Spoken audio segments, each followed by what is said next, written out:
Hi guys, welcome to my channel. Last video में हमने देखा था कि 11 जो यवागु है उसकी ट्रिक और उसे हमने लर्न किया था। यदि आपने वो देखा नहीं होगा तो डिस्क्रिप्शन में मैं आपको लिंक दे देता हूँ, वो आपने ज़रूर देखिएगा।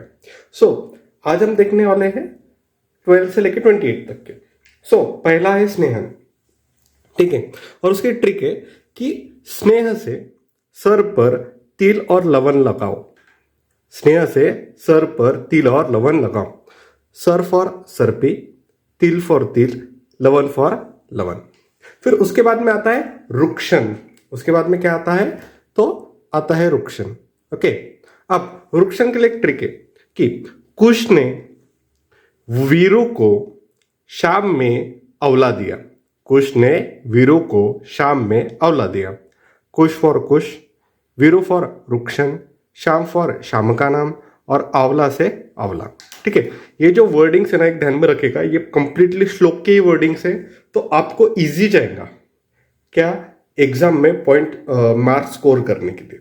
फिर उसके बाद में आता है हिक्का, कास, श्वास और कफ। इसके लिए एक सिंपल है, आप directly one two one learn कीजिएगा कि ध्यान में रखिएगा हिक्का, कास और कफ में हमेशा अपन क्या देते हैं? तो दशमूल देते हैं। फिर उसके बाद में कि पक्वाशय में यदि रुजा रही तो हमने क्या देना चाहिए? क्या देना चाहिए हमें? तो मदिरा देना चाहिए। क्या देना चाहिए? मदिरा। तो हम इसे कुछ इस तरह लर्न कर सकते हैं कि मदिरा कैसी है? तो पक्व मदिरा है। कैसी मदिरा है? पक्व मदिरा। कैसी है?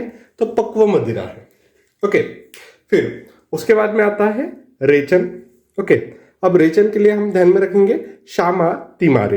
रेचन कैसा है? श्यामा तिमारे। ठीक है, तो श से शाक, मा से मासे, तिल से तिल और म से माश। ठीक है, रेचनी कौन कौन है? श्यामा तिमारे, शाक, मास, तिल और माश।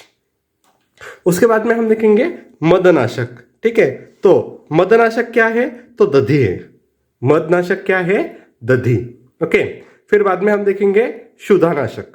अब देखो, शुद्धा और गोधा। शुद्धा, गोधा। गोधा मास। गोधा मास मतलब घोरपड़ का मास। और दूसरा क्या है? अपमार्गशीर। शुद्धानाशक को कैसे ध्यान में रखेंगे हम? शुद्धा, गोधा, हाँ, और अपमार्गशीर। अब नेक्स्ट है रुष्य। अब रुष्य सिंपल वर्ड से याद रखेगा कि घी, शीर और माश। घी, शीर, शीर यानी दूध, और माश, ये तीनों कैसे हैं? रुष्य है। ओके, फिर हम देखेंगे रेतस। ठीक है, रेतस में कौन सा यवागु देना चाहिए? तो ताम्रचूड़ का रस देना चाहिए। ताम्रचूड़ यानी क्या? तो कोमड़ी का रस देना चाहिए। ओके, फिर आता है कंठ्य। अब कंठ्य के लिए ट्रिक क्या है कि यंग पीपल का कंठ्य किससे ठीक होता है? तो अमलकी से ठीक होता है। तो यंग से यव, पीपल से पिपली, कंठ्य से कंठ्य और अमलकी से अमलकी।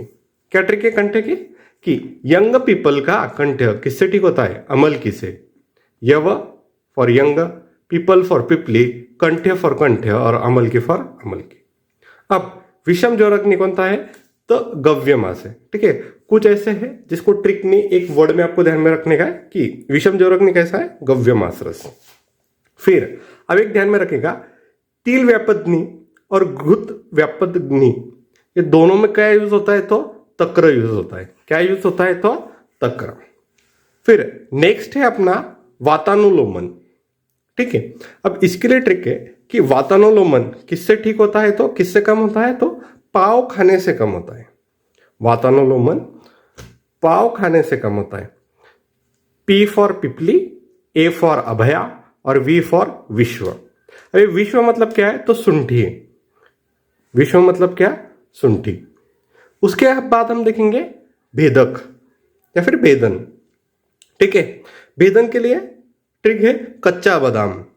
गाना आपने सुना होगा कच्चा बादाम वाला। ठीक है, तो भेदन कैसा है? कच्चा बादाम। के फॉर शार, ओके, सी फॉर चित्रक, एच फॉर हिंग, ए फॉर अम्लवेतस और बी फॉर भेदन। ओके, फिर बाद में क्या है? संग्रहिका। अब संग्रहिका मतलब क्या होता है? कि संग्रह करना। ओके, अब कौन सी गोष्ट या फिर कौन सी चीज हम किसमें संग्रह करते हैं, तो डब्बे में करते हैं। तो डब्बे में अपन ने क्या संग्रह किया, तो जामुन, डब्बे में जामुन संग्रह करते हैं। फॉर डी फॉर दधी, ए फॉर आमरस्ती आंवला, B for Bilva, jamun for जामुन, संग्रह फॉर संग्रहिका। और एंडिंग में 28वां कौन सा है, तो वातानुलोमन। वातानुलोमन किससे कम होता है, तो पंचमूल से। यदि आपको ये वीडियो अच्छा लगा हो तो लाइक करें, शेयर करें और सब्सक्राइब करें। Thank you.